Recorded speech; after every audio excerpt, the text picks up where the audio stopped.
Show that all board members are in attendance. And Stephen, we'll turn it over to you for the first segment. Thank you.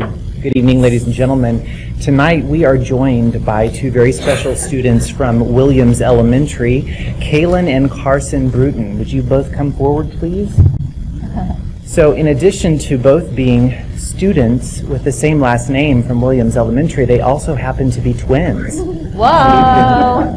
Say hello to our twin students. I learned.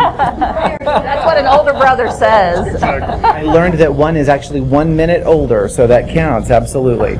So they are fourth graders, and according to their principal, are outstanding examples of what it means to be a Williams Mustang. They both have worked extremely hard in reading this year and have earned rewards for their achievement. Kaylin and Carson exhibit pride behaviors in all areas and are great role models for other Mustangs. They are accompanied tonight by an impressive group from Williams Elementary. Some are here in person, and many others are joining us virtually. We have Mrs. Amanda Dessa, the Williams principal, as well as the family and other members of the school community, including many of our Williams teachers joining us by Zoom right now. So let's wave at them and thank them for being here. We see them back there. That's awesome. All here. So if you're here from Williams, please raise your hand so we can thank you for being here tonight.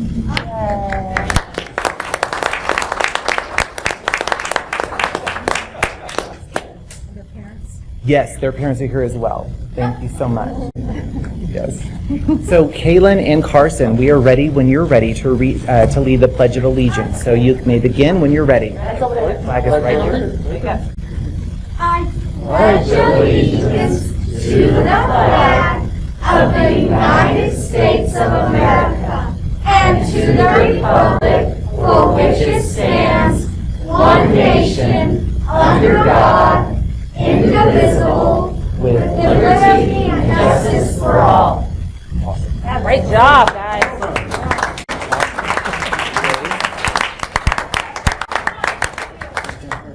It's too bad they're so shy.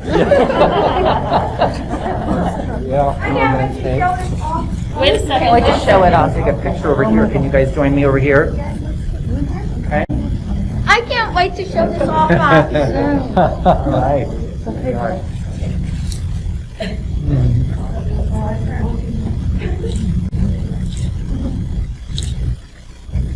I'm inviting a few more people.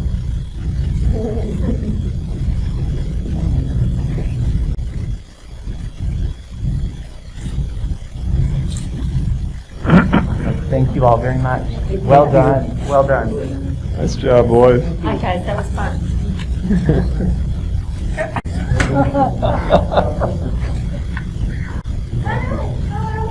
So we will continue with our honoring excellence for the evening, and tonight we begin with a special recognition for staff members who will celebrate their 25, 30, and 35-year service anniversaries during the 2020-2021 school year. This year we have approximately 30 employees who will be celebrating these significant milestones.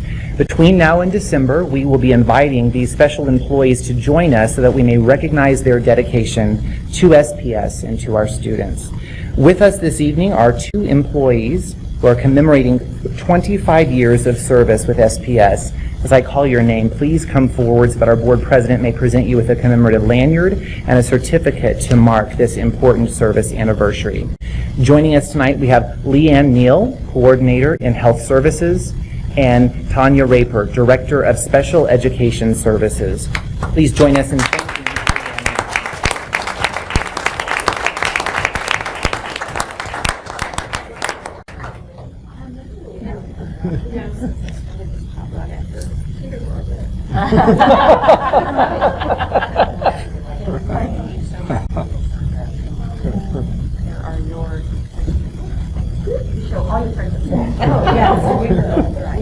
I think they want to grab a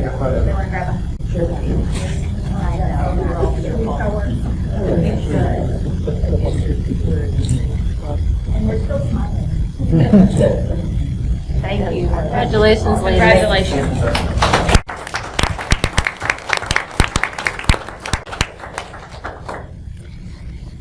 So we'll continue with honoring excellence with our Building Up recognition. As you know, the SPS theme for the 2020-21 school year is building up every learner every day. At SPS, we are builders. Day after day, brick by brick, SPS is building up our community. Teachers, custodians, nutrition services workers, school police, nurses, and other support staff work together every day to serve our 23,500 students and their families. These movers, innovators, leaders are building up our learners, whether those learners are in a traditional classroom or in a virtual setting. In fact, the SPS team is laying the foundation for academic success by constructing solutions to difficult challenges. And tonight we are excited to celebrate with you our first Building Up recognition of this school year. We kicked off this employee recognition program earlier this month at our senior leadership team meeting by encouraging leaders to recognize individuals who are putting into practice the 5 focus areas of our district's strategic plan. Each month, lanyard pins are presented to recognize staff for their work. We have also asked our principals and our directors to select one person each month and submit them as an SPS builder to represent their building or their department. We celebrate all of our SPS builders on district social media accounts. Another way we will highlight their contributions is through this monthly presentation at regular school board meetings. And this video shares our October Building Up story.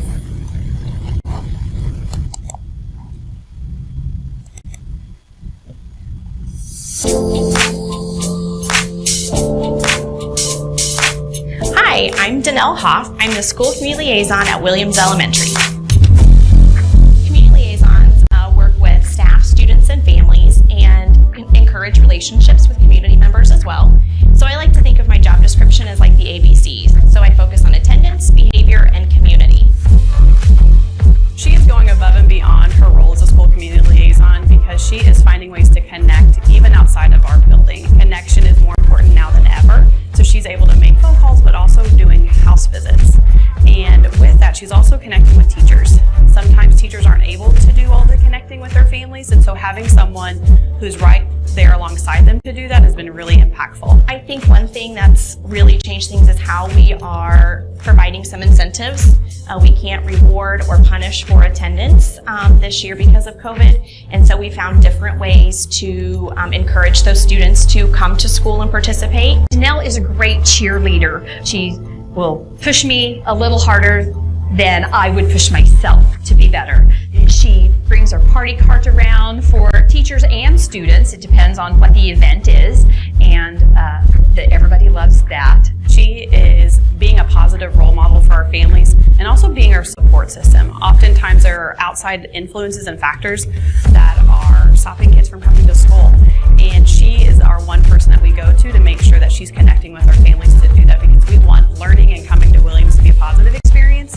And by connecting with our families and helping them meet their needs and providing resources, we're getting kids and families situated so they can enjoy their experience and be fully engaged while they're here. I think, again, it's just helping students be successful. However that may be, getting a hotspot to a family, taking a Chromebook so they can complete testing, getting kids set up for bus transportation. Whatever I can do for families is what I'm going to do. So, Danelle, you are so deserving of this award. I am so pleased that you were the one who got picked, and you were just so helpful in this building. We could not do it without you. Thank you so much for your work. Danelle, I'm so excited for you. Congratulations. You are rocking it at Williams, and I'm so glad that you are a part of our team. So Mrs. Hoff, would you please come forward so that we may present you with a Building Up lanyard pin, and we thank you for using your talents to positively impact the Williams School community.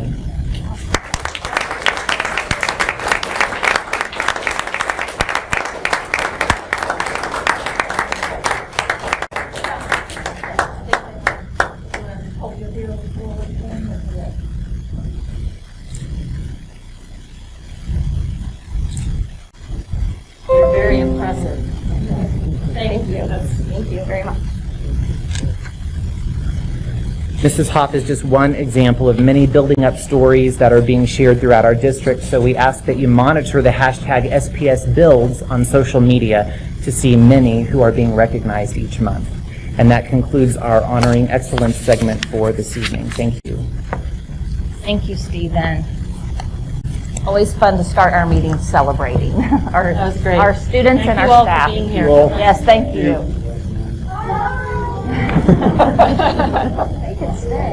That's right. Someone's got to work on those two boys to get them. Our next agenda item is to approve the agenda. The recommended action is that the board approve the agenda as presented. So moved.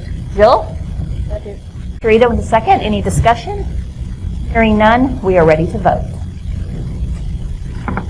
Hope this is the hardest one of the night.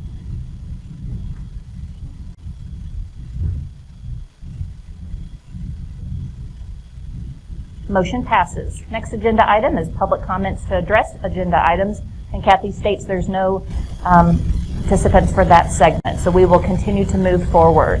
Our next agenda item is the consent items, and Carol, do you plan to come forward, or we may not need you because you presented to us last time? That's right.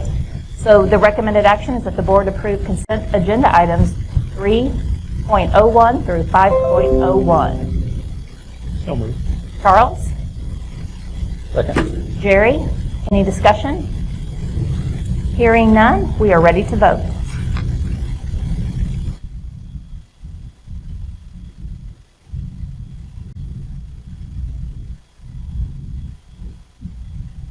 You can still hear them. So fun.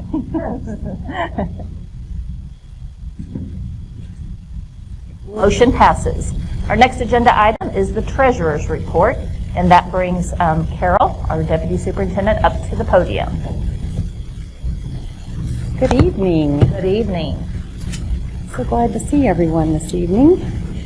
So our budget amendments and other information is posted for your preview, and that is available to the public on board docs.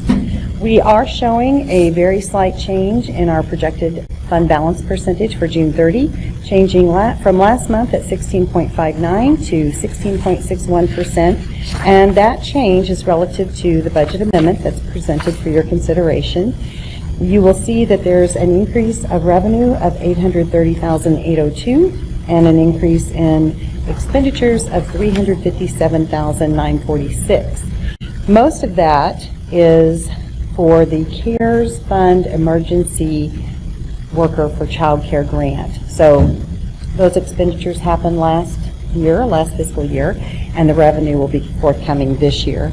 Then the other piece of it affects capital projects, both revenue and expenditures, and it's for the adjustment relative to the Williams Boys and Girls Club facility, where they're making a contribution for their portion of the cost.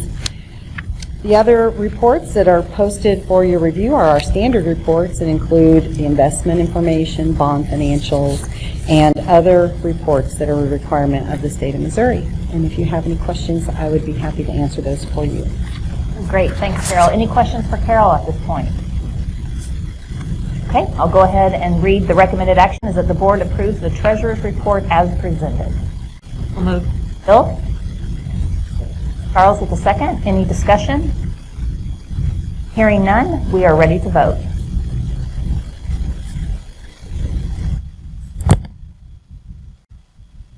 Thank you, Carol.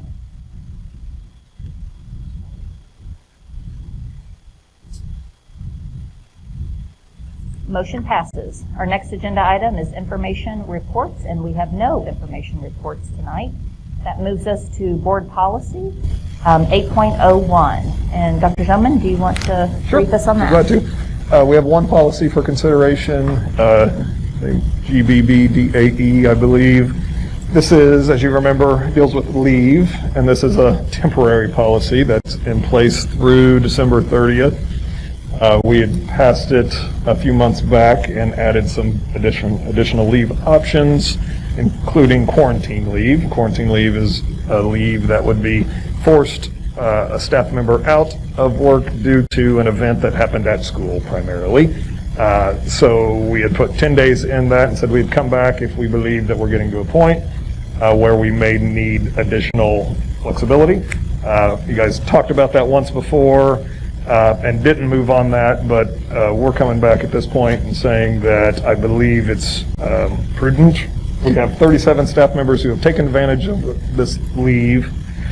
127 total days, so the average is still low. It's still well under our 10, right? But we do have one person that's close, and we know that we are modifying our plan for second quarter, which is going to bring more students back at the K-8 level, which we know puts us at risk for higher levels of quarantine for staff.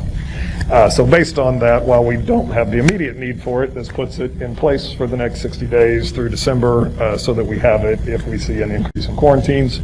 I'll remind you that while it's available to all staff, it's rarely used by a certificated staff member because they have access to remote work. So we always assign remote work first.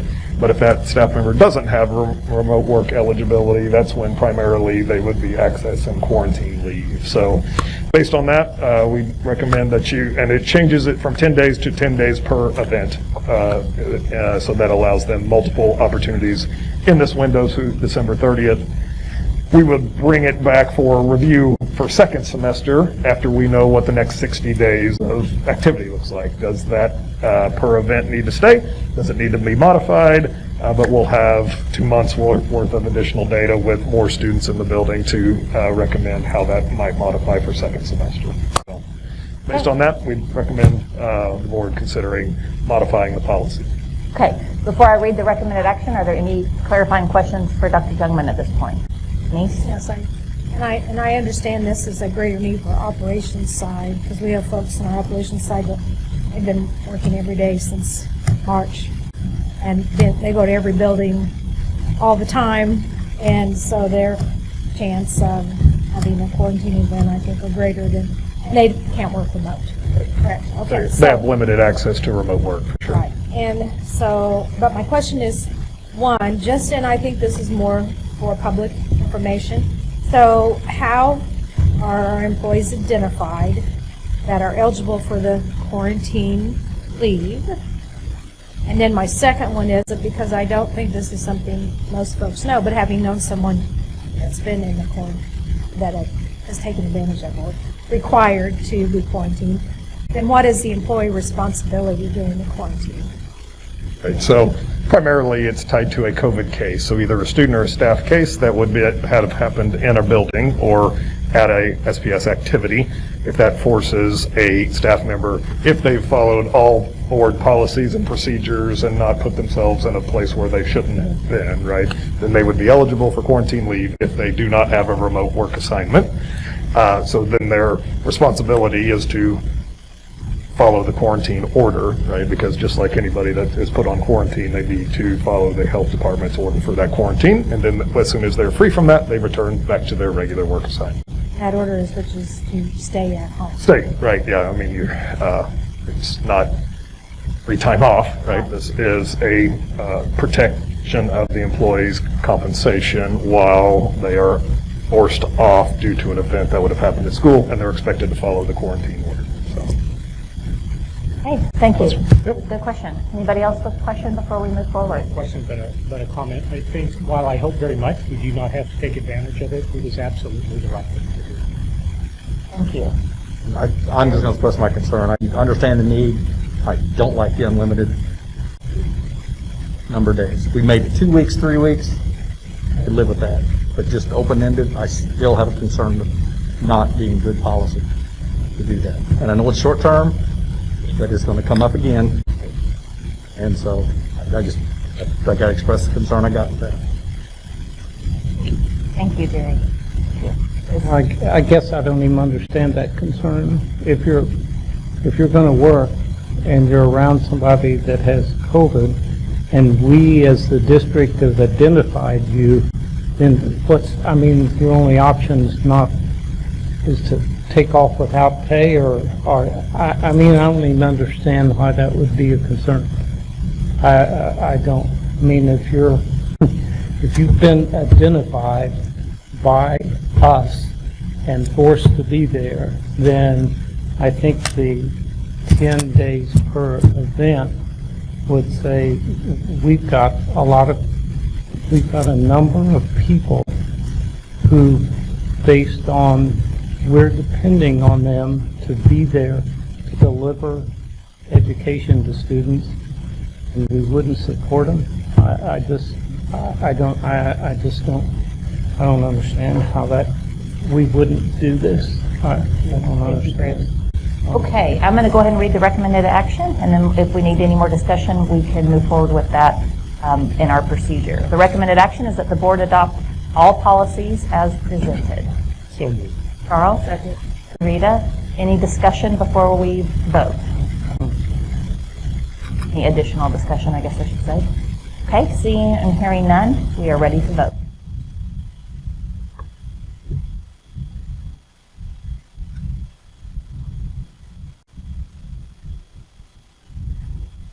Motion passes. Next agenda item is new business, superintendent search firm.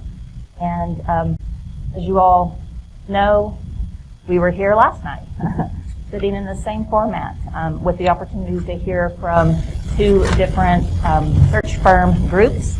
And I'm going to spend just a few minutes to see if there's any discussion that you want to share, just in terms of you've had a chance to reflect on this overnight and today.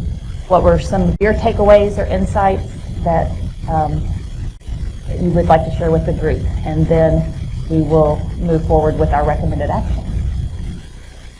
Anybody want to share anything? Or we can move straight forward. Well, I guess I hadn't thought of this, but meaning I hadn't thought I would say it aloud, but I was skeptical. One, I'm not that excited to replace this man, but two, I'm learning to deal with it, but I'm not excited about it. And two, I thought it might be boring or dull. I found those people fascinating.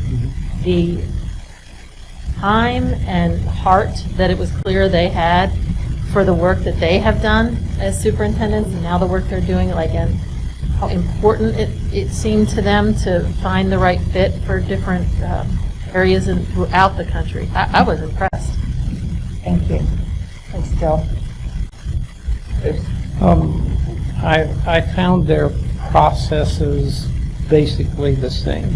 How they came to, how they're going to come to the concluding number, and if they're qualified, the processes to me could just lay on top of each other, and you wouldn't really, there just wouldn't be really much difference between the two.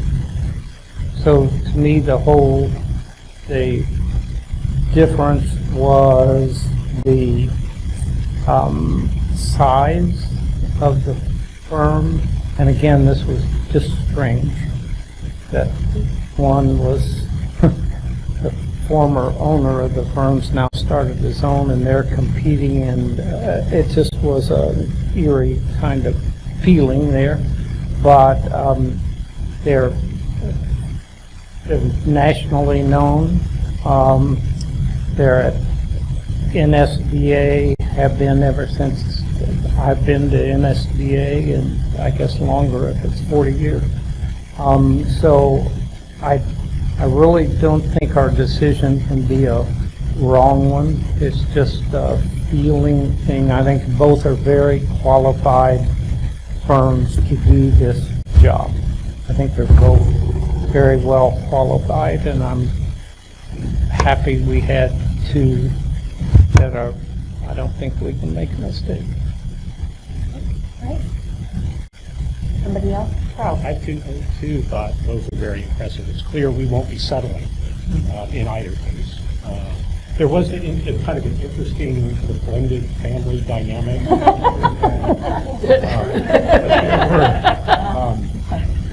I think their Rolodexes, to go way, way back, the Rolodexes are probably comparable. These people do. And I would be, I have a personal preference for one, but I think both of them were first rate. And I'm really pleased that we're going to aim high. Because we won't settle for a superintendent, we shouldn't settle for a search. Anybody before we? I really have discussion other than I agree with everything that's been said. It was a pleasure to hear from both, and I think both are excellent. But I'm ready to make a motion. Nothing else to have in the discussion. Okay.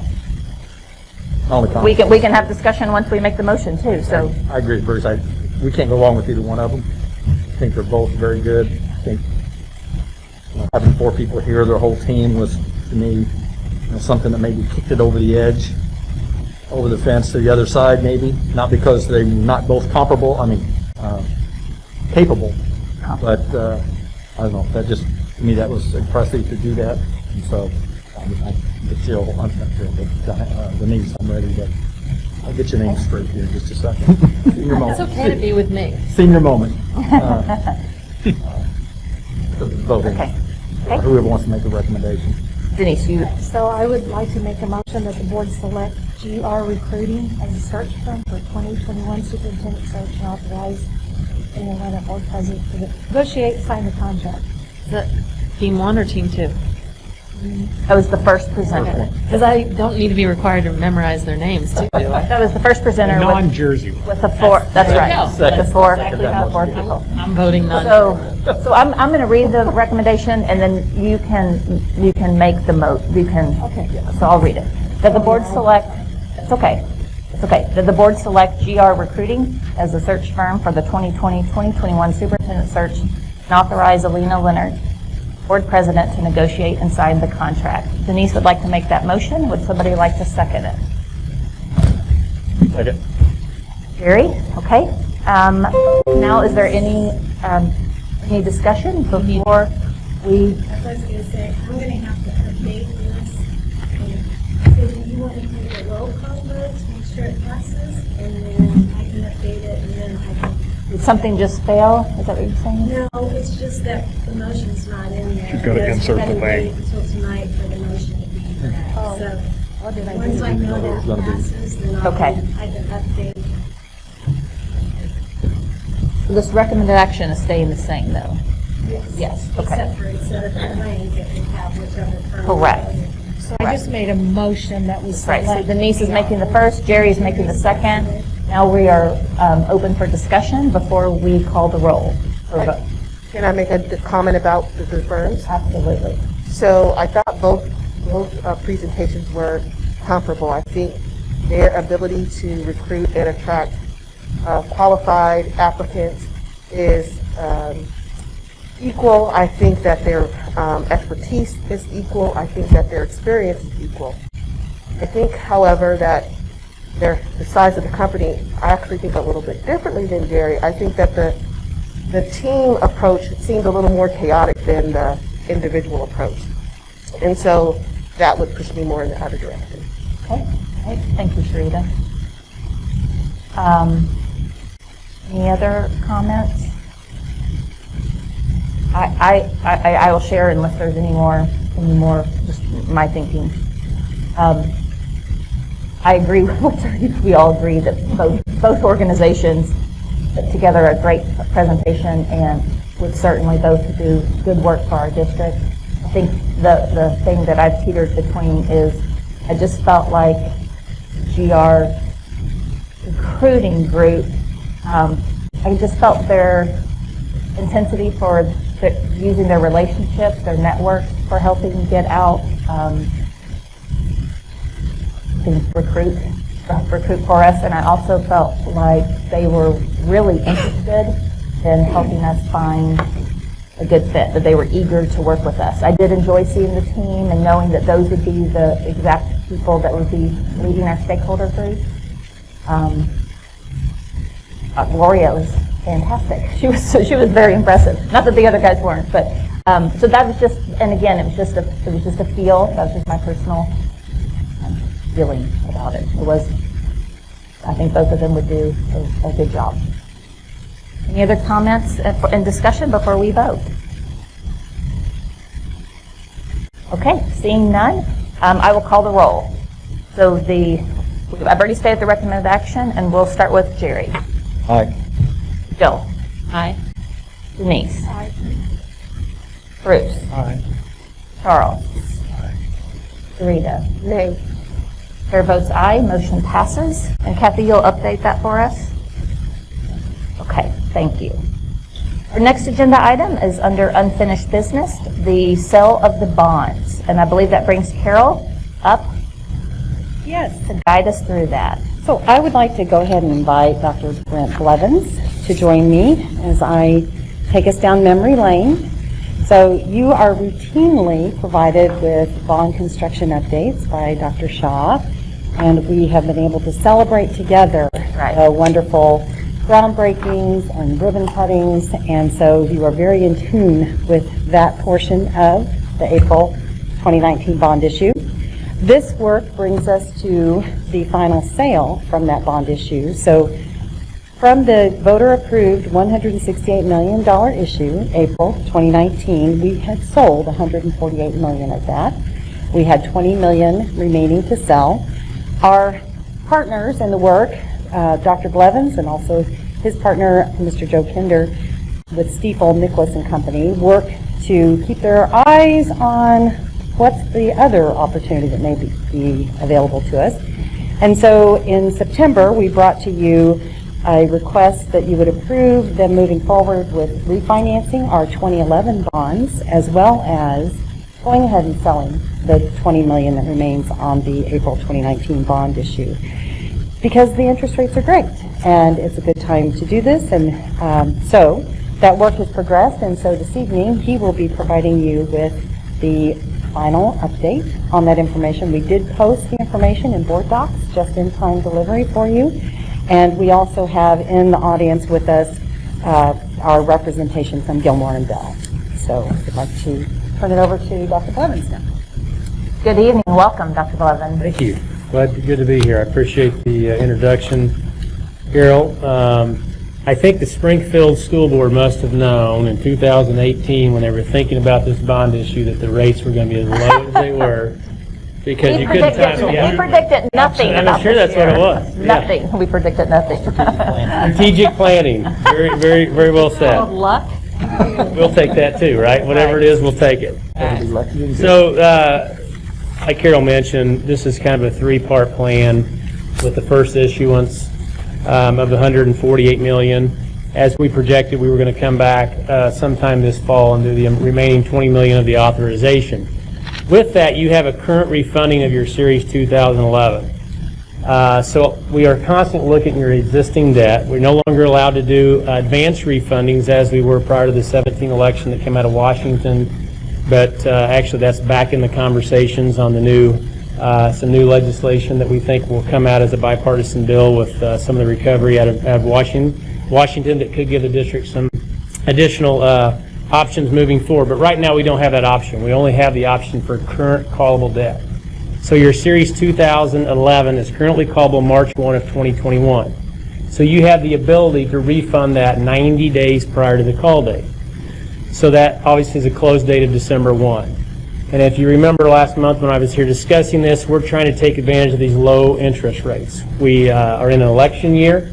We're not sure what's going to happen with the market. We wanted to get this refunding and the new money out the door prior to the election, as the market can sometimes become dislocated. Don't know, but it may. So we want to make sure we had that done prior to that happening. This is why we did this. Also, by doing the $20 million new issuance authorization along with the refunding allows you to save money on cost of issuance for an S&P rating call and those other costs that go along with issuing debt. So you're saving money by doing that as well. So with that said, as you know, we had the in 2019 the $148 million of par. Yesterday we were in the market for $9 million of the refunding of the Series 2011, and then the $20 million of the new money, the remaining authorization. I'll be honest with you, the market has been a little full. We were watching it closely as we're going through because several, obviously, issuers are trying to take advantage of the same opportunity.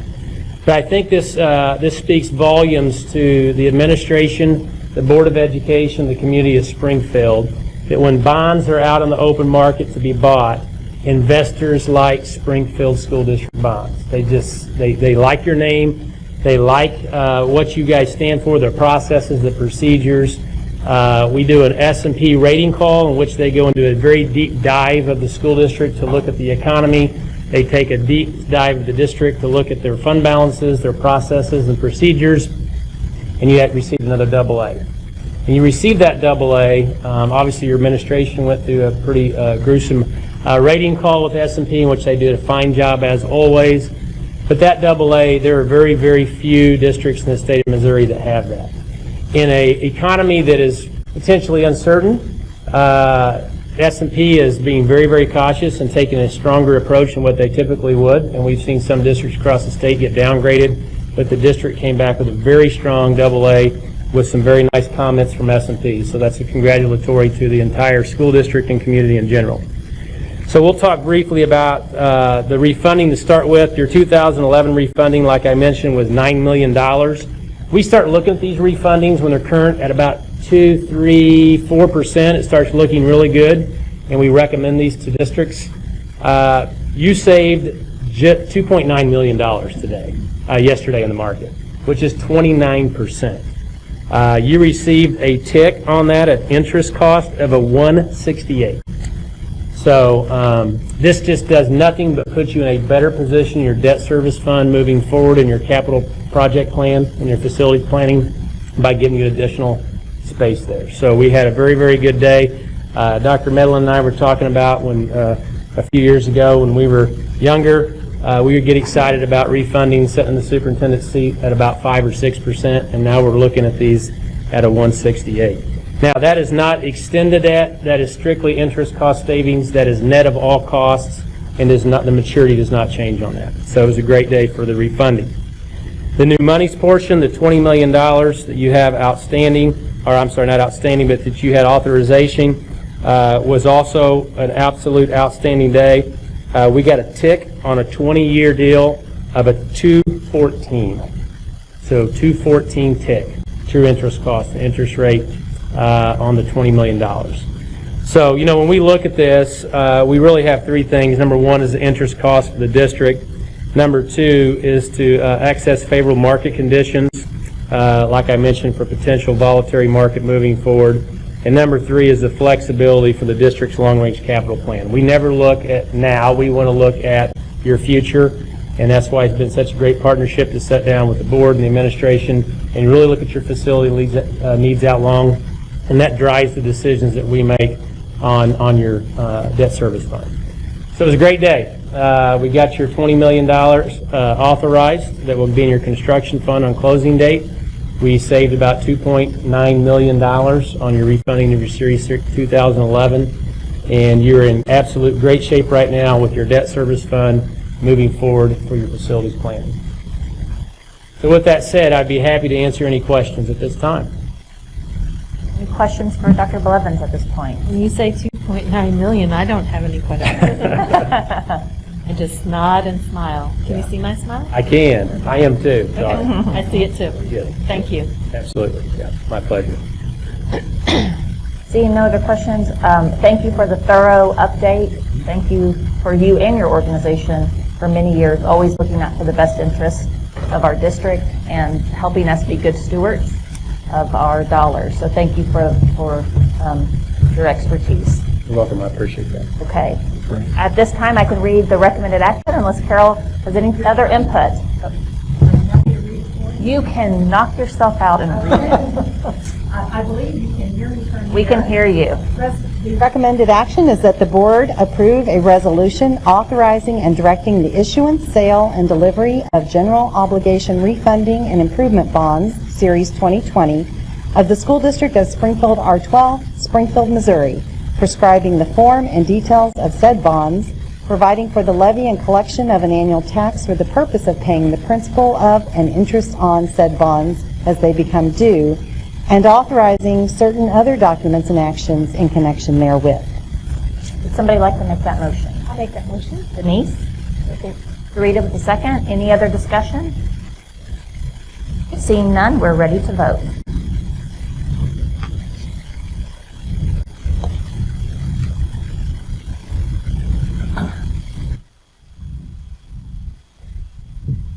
Motion passes. We have lots to celebrate in that vote.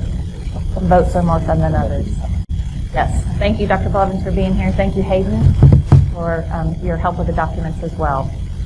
We'll move on to our next agenda item, the approval of the transportation routes.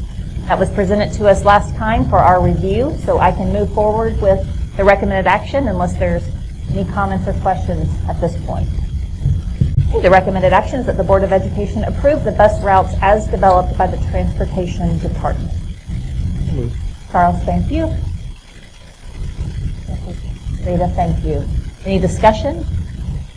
Seeing none, we're ready to vote.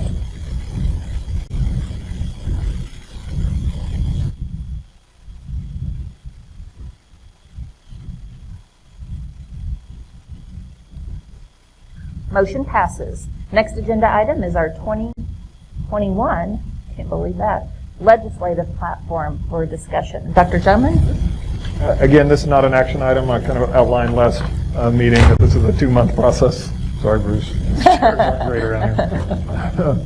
But Bruce is really excited He's about it. excited Really excited about the bonds, yes. Not about the legislature.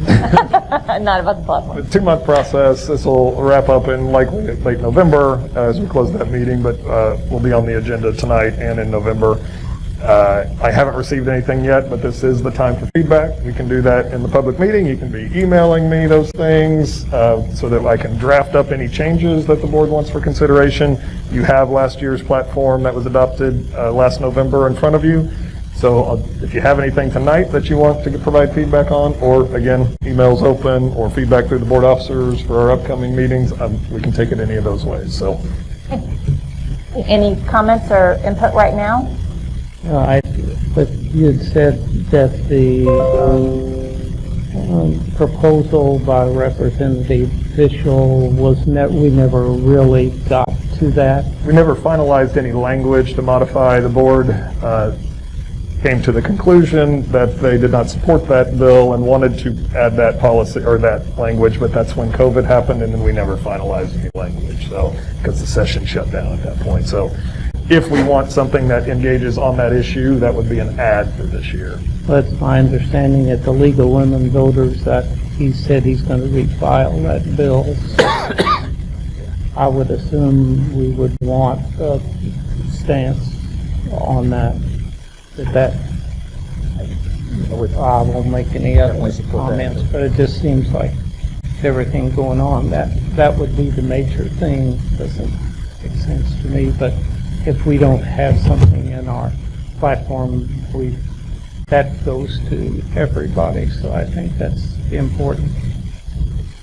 Thank you, Bruce. Gary? That was one of them I had to include. The other one was a bill that was proposed last year about recall. Okay. AC, Columbia turned one in on recall of school board members. I think that's one that we need to put in there, a position on recall of board members. It's board members, it ought to be everybody, all elected officials, but I just think we need a position on that. I noticed stuff on the election dates. We got something in there on time of the election. But we may want something in there about the filing dates of the elections that came out this year on. Yeah, it was something that. Whatever the bill that number was about. Something that got vetoed. Changing file dates. Yeah. Filing dates. Which was not a good thing at all. It shortened the window, I think, is what it ended up doing. Yeah. Like Kansas City had a week. Right. Christmas vacation. That was the time To they get had to file. signatures? It was a filing date window. Filing date. Yeah. You could get the petitions anytime. Oh, okay. It's just like Springfield. Right. We can open that process at any time. Signatures now, anytime, but. It's about turning those signatures in, is what you're saying. It Okay. was only like a week window to do that, right? Like now, we have 6 weeks or 4 weeks or something like that. Districts that don't require signatures, a lot of people wait till the last day to file. Right. Well, the last day to file would be Friday of Christmas vacation. Right, it was. And so it's just. It was very School was awkward. closed anyway, so it didn't make sense whatsoever. You know, the last one I had, and you've got something in there, but it's pretty general about virtual learning, specifically with MOCAP. Right. Do we need to put some stuff in there to look at MOCAP to Yeah, we have had reel that in to some degree? We have had some struggles, as I think those that are at MSBA and others have probably heard conversation from districts that have struggled with MOCAP vendors that don't timely report, give the data that they're supposed to on academic performance so that we can, engage with those families. So I think there might be some additional language is that what you're, yeah, or accountability for MOCAP vendors. And you want us to turn in stuff to you, information about that? I mean, Yeah, if you have specific information regarding anything from any of your other associations and language that we might be able to mirror, so we have a consistent, stance with others. Some of these things are unique to Springfield, like our board election window. The things that are regarding filing dates are district or statewide. Virtual learning would be statewide. So if you have proposed language or ideas to frame up, please send them my way so that I can get a feel for exactly what you're wanting out of it. Then I can run it by board officers. That's great feedback. Yep. Send it out for additional comment. So I think the instruction is just for us to make sure that we review that, let Denise and I know, or reach out directly to John, and then that way we could bring back a revised draft to our November meeting. And always, if there's things to remove that just don't make sense anymore, feel free, right, in that way. But right now, it's board election, local component of the components, the recall process, potentially filing dates, window, and virtual learning are the 4 notes that I have right now. So we've got time, so continue to feed. Great. Moving on our agenda, our next agenda item is bond project updates and action. That brings Travis to the podium. Good evening, Travis. Good evening. On so I can see. So before you have the standard report for change orders and agreements. A couple of items that I want to just point out. The first item under our package 4 for secure entrances. Normally you'll see all of the different sites listed out, and instead of adding 14 line items, these are all the same thing. When we relocate offices within these secure entrances, we have an allowance in there for what that will take to relocate electrical data, any of the changes to the facility. And so that grand total of $15,492.63 is a compilation of what we need to pay additional for the allowances. So we didn't budget quite enough, but it's a small amount compared to the total contract. But that's why all of those are together.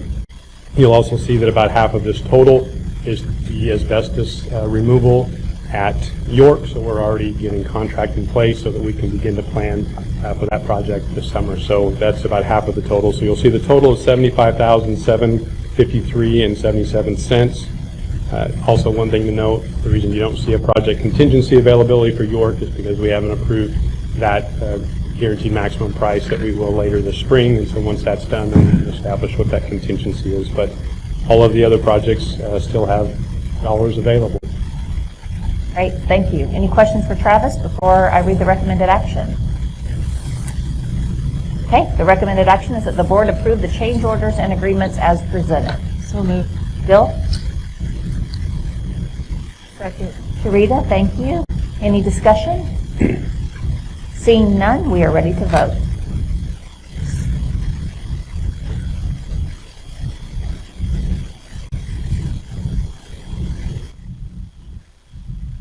Motion passes. Next agenda item is still with Travis, Construction Manager at Risk, York Elementary. So I'm pleased to bring a recommendation tonight for R.E. Smith Construction as the Construction Manager at Risk for the new construction of York Elementary. As a reminder, by hiring a Construction Manager at Risk, or CMR as we tend to call it, it allows us to bring that contractor on board right now, early on in the design of the project. It gives us that opportunity to work collaboratively with the contractor, the architect, and our owners so that we can have the best project, the best cost estimating, the best pre-construction services through this.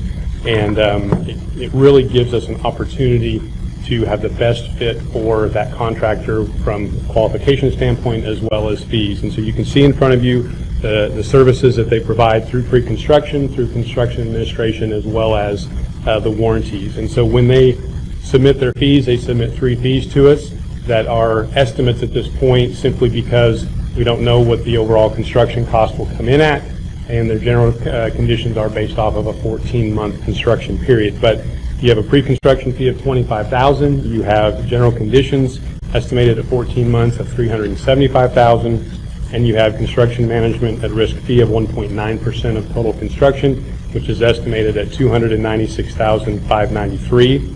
which is a total estimated cost of $696,593. And anytime I present these fees, I always like to remind us this is not an added layered cost. This is not on top of what you will pay a general contractor. This is their overhead and profit, their general conditions, and it's actually less than 5%. And normally with a hard bid, a lot of times we'll see anywhere from 6 to 8%. So it's great value. It's a great contractor. As you probably recall, they've done 20 of our 33 very complex, different secure entrances. They've done fantastic work. We've got a great relationship with them from our project manager and the architects as well. So we feel like this is only going to give us a great project and a successful project by hiring this company. And R.E. Smith is different than our CMR of Nabholz for Hillcrest. Different company. Different companies. Right. Yeah. Just pointing that out. Okay, great. Any questions for Travis before I read the recommended action? Excited to get this moving. Absolutely. Recommended action is that the board approve the construction contract as presented. Charles, thank you. I'll second. Denise, thank you. Any discussion? Seeing none, we are ready to vote. Thank you, Travis. Thank you, Travis. Motion passes. Our next agenda item is public comments to address non-agenda items. And Kathy, I believe we have 2 people. Okay. I will read our, sorry about that. I will read our content for under this section. The Board of Education will allow comments on topics not related to the printed agenda. Comments will be limited to 3 minutes for each speaker and will be timed by the board secretary. It is inappropriate to address the board about individual students or individual staff members by name in open meeting. If you have concerns about individuals, these concerns should be addressed through the appropriate administrative supervisors, either in the schools or in the district office. The board uses this time in our meeting to listen to comments and or concerns from the public, but will not comment or engage with the public during the meeting. If you have materials that you want to share, please provide them to the board secretary prior to speaking, and she will distribute them to the board members. Our first speaker is Daniel Pierce. Daniel, did I say that correctly? Okay, welcome.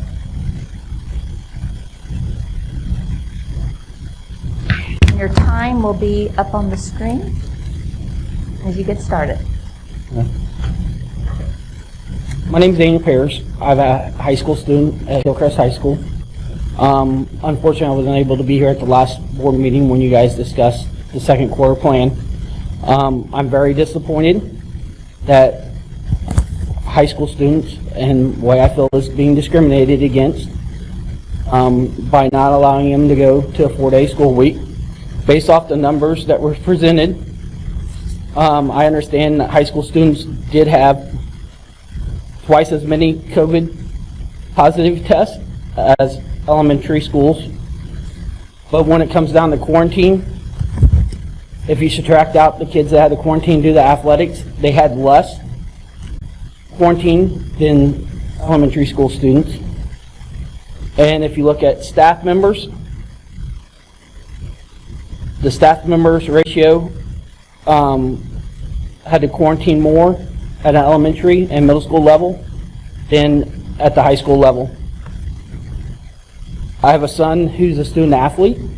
I also have a daughter in middle school who doesn't understand why, and she's special needs, she was opted to go to the 4-day school week.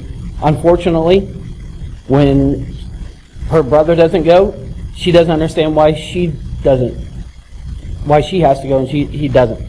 It's been a fight in my family, very stressful, to the point that we've just been allowing her to go on the 2 days that she's scheduled to go, if I'm able to get her to go to school.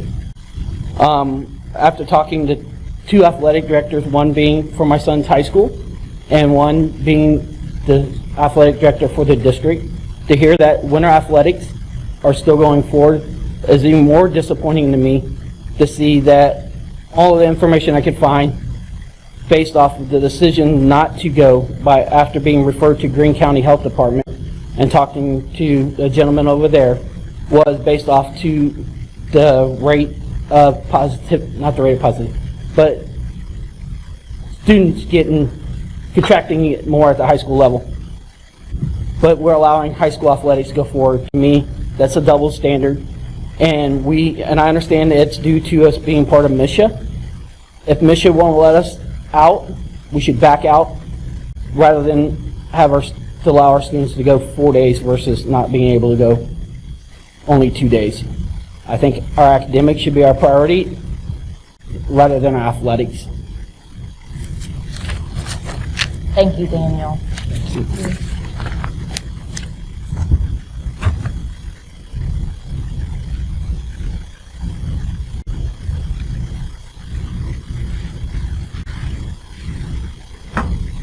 Our next speaker is Matt Morrow.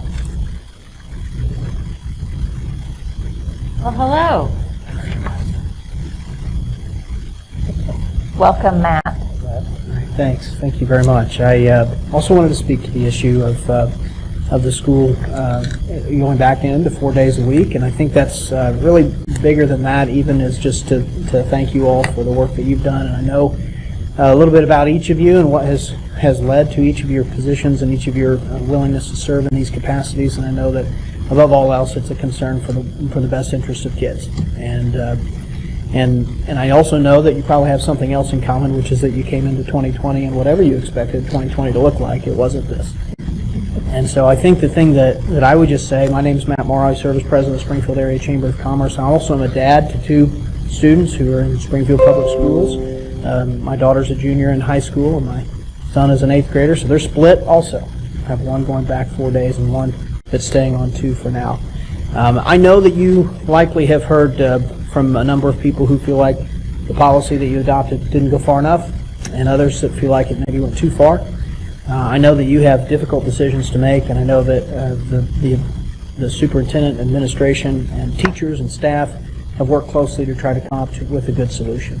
I will not pretend to know, with my limited knowledge, what the perfect solution is on this, but I do greatly admire the approach and the process that you've undertaken to come to this conclusion. I'm thankful for the direction.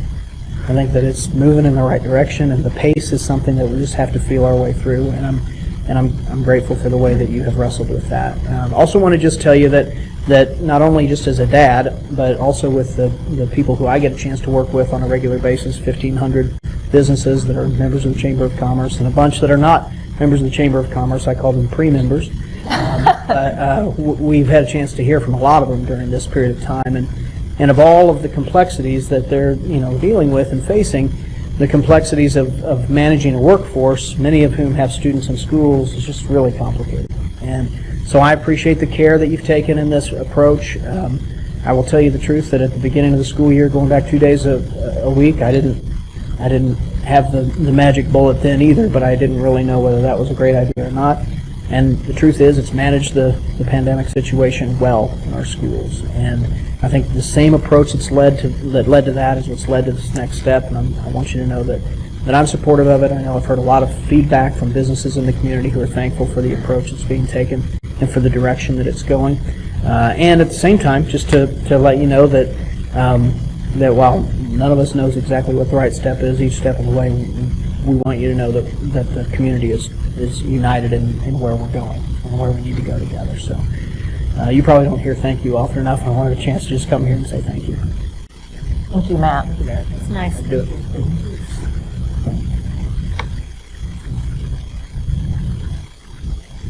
Our next agenda item is report from administration. So I'll call on different leaders to provide brief updates from their departments, and then I'll wrap up those updates and answer any questions at that point. So, Cheryl, will you get us started?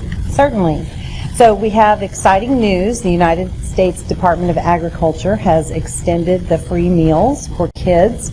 That's breakfast and lunch through the end of the school year. So previously it was through the end of December 31. So that's fantastic for our families. Also an update on our auditor. They will be on site for their field work for last year's financial audit, November 2nd, 3rd, 10th, and 11th, and anticipate delivering to you their report at the December 8th meeting. And lastly, I will know that we had 9 COVID-related grant opportunities. I've reported to you on some of that, like the $1.18 million we received from Greene County. We also, of course, had the budget that we provided for the full CARES distribution to our district. There are a few more that are in the queue. We have submitted, I mentioned earlier about the budget amendment on the child care. We have transportation meal delivery that's been submitted. The next deadline is for a supply reimbursement grant. We qualify for $130,671. That deadline's November 4. And then there is also a virtual instruction opportunity as well. That deadline's November 4. We'll continue to provide you with budget amendments as those move forward and keep you apprised during this meeting as well. So since our last meeting, we had two large celebrations that we wanted to recap. The Mr. Nix Inclusive Playground ribbon cutting in McBride Elementary. Fantastic turnout there, and what an emotional moment to see all of those children just rush on the playground and be able to play together in that amazing space. So kudos to the Foundation for Springfield Public Schools and the McBride team and all of those who worked so closely to make that project a reality. Also want to thank you for your support of the Hall of Fame inductees. We inducted those individuals last week, two excellent alumni from SPS, Earl Coleman, a graduate of Parkview High School, and Steve Grant, a graduate of Hillcrest High School. And also want to give a shout out to the sponsors who make that event possible each and every year, and that includes 417 Magazine, the Foundation for Springfield Public Schools, AdSmith Marketing and Advertising, and KY3. We couldn't do that event without them, so we're very grateful. Want to just give a shout out to our health services team who are in the midst of the flu vaccination clinics right now. They have also already administered more than 2,500 flu vaccines to students and to staff. And as you know, those are provided free of charge thanks to a partnership with Jordan Valley Community Health, Cox Health and Mercy, and others. So it's a great collaborative effort, and that will continue through November. And then finally, just want to let you know that we will be announcing soon the dates for the ribbon cutting at Sunshine Elementary, as well as the groundbreaking at the new Jarrett Middle School. So progress as promised continues, and we have a lot more outstanding celebration ahead. Thank you. Just one quick note, our benefits enrollment begins for the 2021 calendar year. We begin on Monday, we run through November 13th, and so all current employees and our retirees who have opted to participate in the program will be asked to re-enroll in their benefits plan. And you know, there are some changes to those health coverage options, and we will need all of our employees and retirees to participate in that process. We've reached out to all who are covered and are eligible, and we will be working with them over the next few weeks prior to November 13th to ensure that they fully understand those options, help them with that selection process, and make sure that they're fully enrolled. I want to let you know that we have 201 equity trainings planned for the whole fall semester, so we'll be going way into December, and that by the end of the week we'll have 101 completed. So we're keeping them moving. And then also to let you know that our Equity and Diversity Community Advisory Council will start their meetings tomorrow. You bet. I thought I would share that even in the midst of a global pandemic, the focus remains on student learning instead of anything else. I thought I would share with the board just a little bit about math. I know that's a subject that the board is highly interested in, and I'll tell you that it's being attacked from several different angles. And number one, instruction. The two pilots that are going on for resources to support math, those will be coming to closure later on in this semester, and hopefully there will be a recommendation that will be coming back to the board to support that.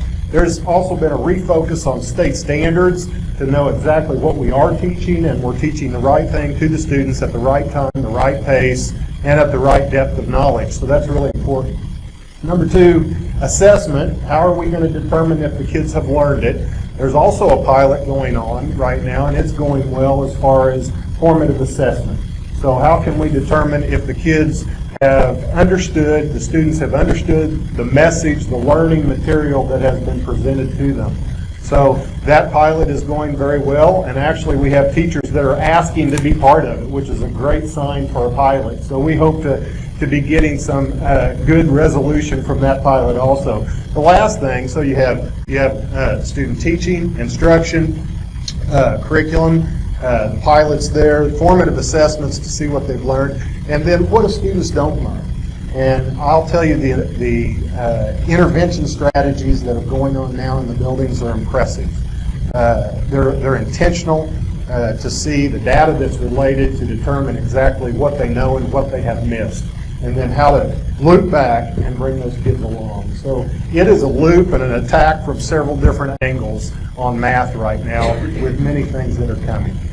So I wanted to share that. Number two, a month from now, Dr. Holt is going to be returning, and I'll be able to give up my chair, and Dr. Holt will gratefully be seated in it and be much more comfortable. I just want to say one thing.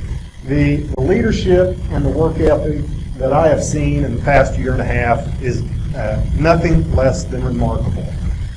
The leadership that comes from the team, but from the classroom, from the classified staff, the work ethic that's associated with that, it's truly impressive. And as a person that has been on the outside and had the honor to come and be part of the team, that's what it's been to me. It's been an honor, and I've enjoyed every minute of it. So you have a great team, and they are very committed to students and student learning. So thank you. Thank you. I'll wrap up with some final remarks. As you know, the biggest thing from my seat is that we have announced the second quarter adjustments. We did delay a little bit the timing based on some feedback. So we heard your feedback that night. We also continue to have feedback with other groups in the system, and took all that into advice, as well as our health department direction around what things we thought we could adjust. And we've moved forward with 4 days of learning for K-8. It starts November 2nd for K-2, and then November 9th for 3-8. There are some other things that we're executing right now to get prepared for that. Some staff movement that has to happen, and some other planning that needs to take place, but the leadership team is working hand in hand with teachers to get them right in the right spot, and students to get them reassigned to whatever classroom that they need to be in order to get that starting. Other things that are playing out that will support that work. The state has released additional funds. I don't know if you saw the governor's release. Carol talked about several different funds that we've been applying for. This one wasn't an application, but the governor did release $61 million of CARES dollars for districts to support, and that's not done through the formula because it can't be allocated that way. It's a per enrollment number. So that will end up supporting our budget by $1.7 million, helps with a lot of the CARES fund, or the COVID costs that we've had associated, plus the gap that was created by the cut that started the year, really a $5 million cut that started the year. So we're watching that. That's a good movement towards a balanced budget for the end of the year. DESE has also released the ability for COVID testing. So the district is applying for tests that we would have available for us. Jean, Director of Health, is working with the Health Department regarding what testing would we use and what would we use it for. It's not the deep cavity testing, I don't know the technical term, but it is a nostril test, but it's just not quite as deep. It's an antigen test, and it would be immediate, right? So it's a 10 to 15 minute result, and it would be for staff or students, and we can decide exactly how we want to use that. But it allows us to get students primarily, or staff primarily, back to the classroom more quickly if they are symptomatic, right? So it's for someone that's symptomatic, instead of having to wait for them to go get tested somewhere else, maybe longer results, maybe we can get that turnaround more quickly. So don't know when we will get them, still an education process that has to take place, and training that would have to take place. Part of that is we are hiring additional contact tracers as we talk to you, and they would probably be part of the staff that would do this testing for us at one site, not at every school site. So we're working on a process. It will take probably 30 days before those tests actually get here, and we build out all the processes and the training necessary. But it could be a tool in the tool belt to help us serve students and staff while we're working our way through this COVID challenge that we have. So those are a couple state updates. And then the work that's going on, we obviously continue to monitor case data. Since our last report, it has stayed level for the last 2 weeks. And while there have been spikes across the country, if you look at actual Greene County data over the last week or so, it has stabilized and actually decreased a bit. So we're going to hope that that's a sign of things to come that allow us to provide more services. But we will take a slow and measured approach, as we have for reentry. And second quarter, we'll begin with some more student time, 4 days a week on November 2nd. That's the update from admin. Okay, all right, great. Yep. Yeah, going back to the reentry plan real quickly, how are cases being reported to the district? Is it through the health department? Are parents required to report it? How is it being reported? So they come through a multitude of facets, right? So it could come from the health department. If they get a positive test, then they have to let us know. If it's a student that we have in our system, they have to get that information to us. It could come from a parent, right, that has identified symptoms and had someone test. It could come directly from a staff member that we've sent home for symptoms, or that has pushed themselves in a situation where they went and got tested. So lots of different avenues. So, and if the health department is letting us know positive cases, and I know that we can do contact tracing, and that's when we can do the quarantine. What about when parents or individuals report it? 100%. We do the exact same tracing process. And I don't know that I would say typically, but those are quicker than the health department, right? Because those results may be a little more delayed to get back to us. So once we have a positive test confirmed, that activates the contact tracing team, and they work immediately, whether it came from the health department or it came from a parent that showed my test, or a staff member that said I have a positive test at this point. So, Thank you. Yep. Great. And then legislative update. Charles, do you have any other questions on that? Well, it's just an observation, and actually a question too, probably tucked in there somewhere. First, I think this is a significant improvement from the previous iteration. I think that is a substantial change, and I appreciate the willingness to listen. I appreciate SNEA's willingness to advocate without apology, and to sort of, I think, in some ways, make a pretty strong case for certain things. The allusions to increased testing capacity, I think, are heartening, because I had a similar concern that I think Sharita sort of gets at, and that is, we know the cases that we know, and of course we can't respond to those that we don't know, right? But I think having more testing capacity will put us in a much better position than we're probably in now. I remain, and probably am going to continue being concerned about the spacing issues. The 4,000 or so dividers will help, to be sure, but there are, I think, legitimate concerns about spacing that we have to acknowledge, and they give me heartburn. I will be honest about that. There are no perfect solutions. This will make some people angry, to be sure. It will make some people celebrate. It will just continue giving some of us heartburn in some cases. The spacing issues are still a significant concern at this moment. Thank you. Oh, I'm sorry. You're just waving. Just was acknowledging my Right, yes. On the legislative update, and if there's any more questions for any of us, we'll be glad to answer. But legislative update, it's just election time. So we're just all in a pause mode to see what happens with that, and then we'll have, what our process is platform adoption, and then we'll work hard to get our local legislators into our schools in a safe way and I'll meet with them as your hired lobbyist to present the platform. We'll also have hopefully a distance reception of some sort where you can engage with them in a safe manner in December. So we're just in pause until after election, until the platform's passed. So. I should know the answer to this question, but how many schools are polling places?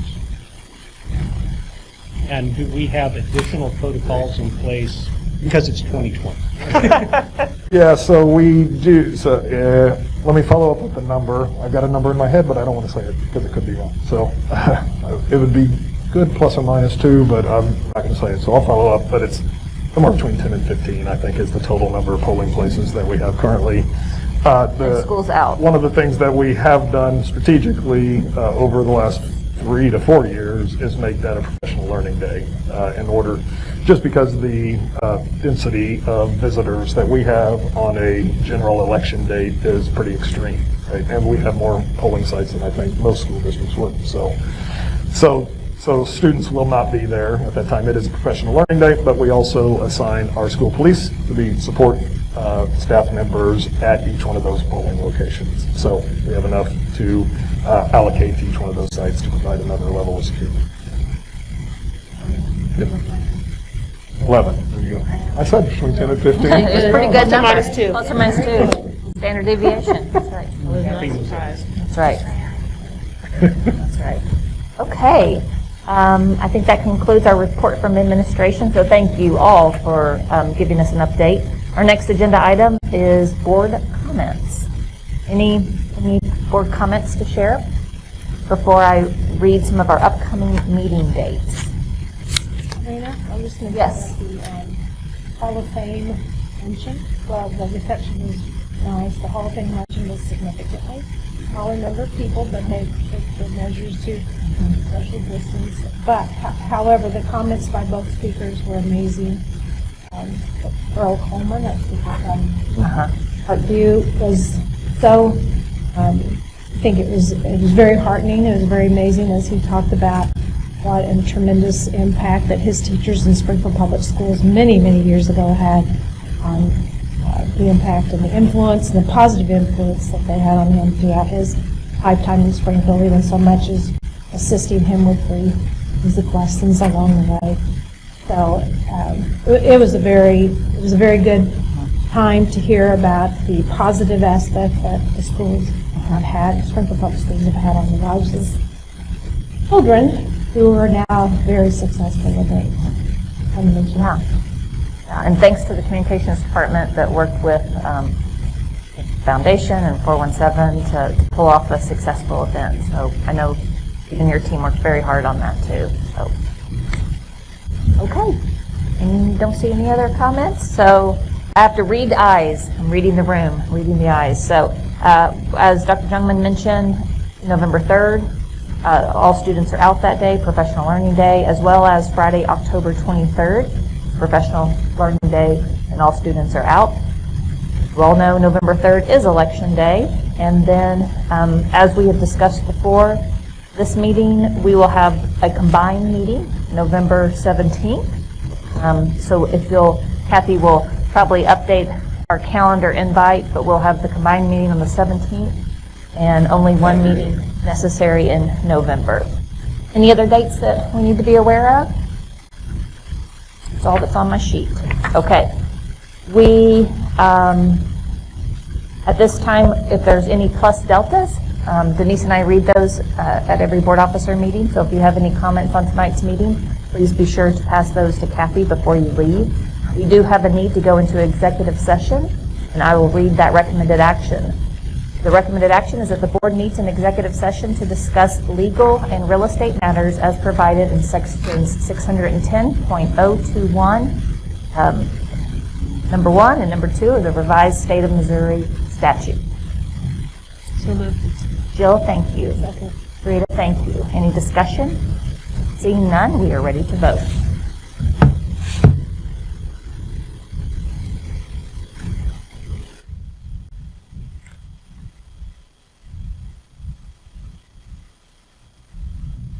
Motion passes. Take a quick break before we transition to executive session.